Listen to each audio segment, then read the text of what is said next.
بسم اللہ الرحمن الرحیم۔ السلام علیکم دوستو، آج کی ہماری ویڈیو ایک اہم سلجوقی سلطان غیاث الدین کے بارے میں ہے، جنہیں ڈیرزل ارتگرل میں بھی شامل کیا گیا ہے۔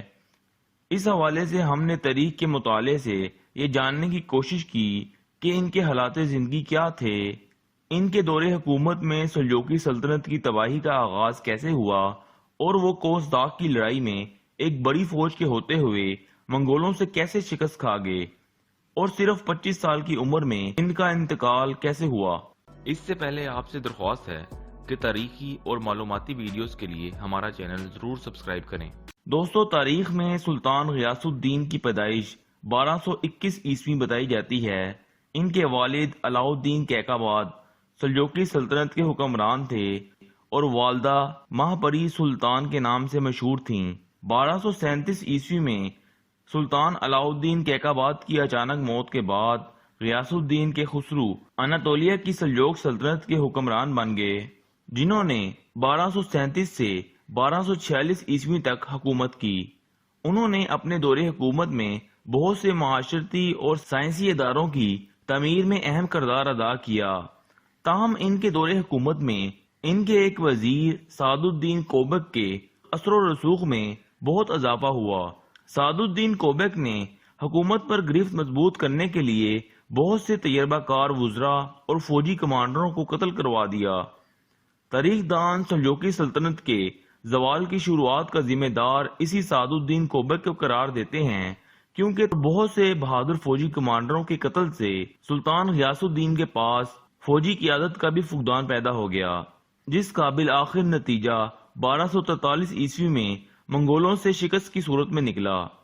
دوستو، اس سے پہلی ویڈیو میں ہم آپ کو سلطان علاء الدین کیقوباد اور شیر خوارزم سلطان جلال الدین خوارزم شاہ کی ایک جنگ کا حوالہ بتا چکے ہیں، جس کے بعد جلال الدین خوارزم شاہ دیا باقر کے قریب برف پوش پہاڑوں میں لاپتہ ہو گئے، اور ان کی فوج کا بقیہ حصہ سلطان علاء الدین کیقوباد کی خدمت میں پیش ہوا۔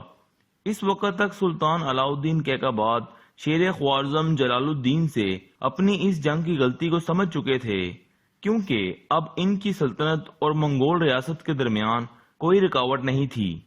بہرحال دوستو، سلطان علاء الدین کیقوباد نے اس خوارزمی افواج کو خوش آمدید کہتے ہوئے انہیں منگول سرحد کے قریب تعینات کر دیا، کیونکہ یہ ایک تجربے کار فوج تھی اور شیر خوارزم کی سربراہی میں منگولوں سے کئی جنگیں لڑ چکی تھی۔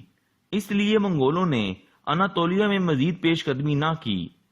لیکن تاریخ میں لکھا ہے کہ سعد الدین کوبک کو ان خوارزمی فوجیوں کی وفاداری پر شک تھا، اور اسی وجہ سے کئی خوارزمی فوجی اپنی جان کا خطرہ محسوس کرتے ہوئے اناتولیا چھوڑ کر بغداد اور مصر کی طرف ہجرت کر گئے، جس سے سلطنت کا دفاع مزید کمزور ہو گیا، اور منگولوں نے اس سے فائدہ اٹھاتے ہوئے 1243 عیسوی میں اناتولیا پر حملہ کر دیا، جس میں غیاث الدین کو شکست ہوئی اور سلجوقوں کی تباہی کا آغاز ہو گیا۔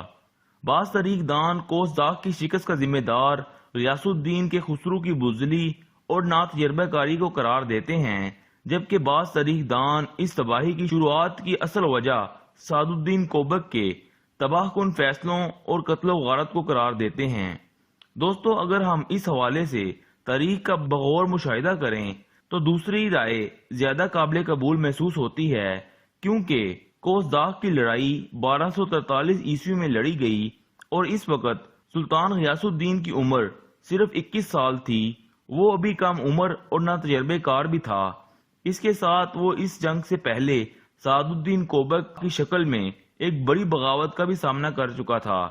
بہرحال دوستو، وجہ کچھ بھی ہو، یہ بات طے ہے کہ کوس داغ کی شکست سے سلطنت سلجوق کا زوال شروع ہو چکا تھا۔ اس جنگ کے بعد سلطان کو منگولوں سے صلح کے بدلے سالانہ بھاری ٹیکس کی ادائیگی کی شرط قبول کرنا پڑی، اور دوبارہ واپس کنیا آ گئے۔ شکست سے دل برداشتہ سلطان غیاث الدین نے اپنی حکومت کی بھاگ دوڑ اپنے ایک وزیر شمس الدین اصفہانی کے حوالے کر دی، جو کہ منگولوں کا ایک جاسوس تھا۔ کہا جاتا ہے کہ اس نے آرمینیا کی ایک مہم کے دوران منگولوں سے ساز باز کرنے کے بعد سلطان غیاث الدین کے اہل خانہ کو منگولوں کے حوالے کر دیا تھا۔ سلطان اس وقت علیہ شہر میں تھا، اور کہا جاتا ہے کہ وہیں کسی جنگلی جانور کے کاٹنے کی وجہ سے اس کی موت واقع ہوئی، جبکہ بعض تاریخ دان ان کی موت کو ایک سوچی سمجھی سازش اور قتل قرار دیتے ہیں۔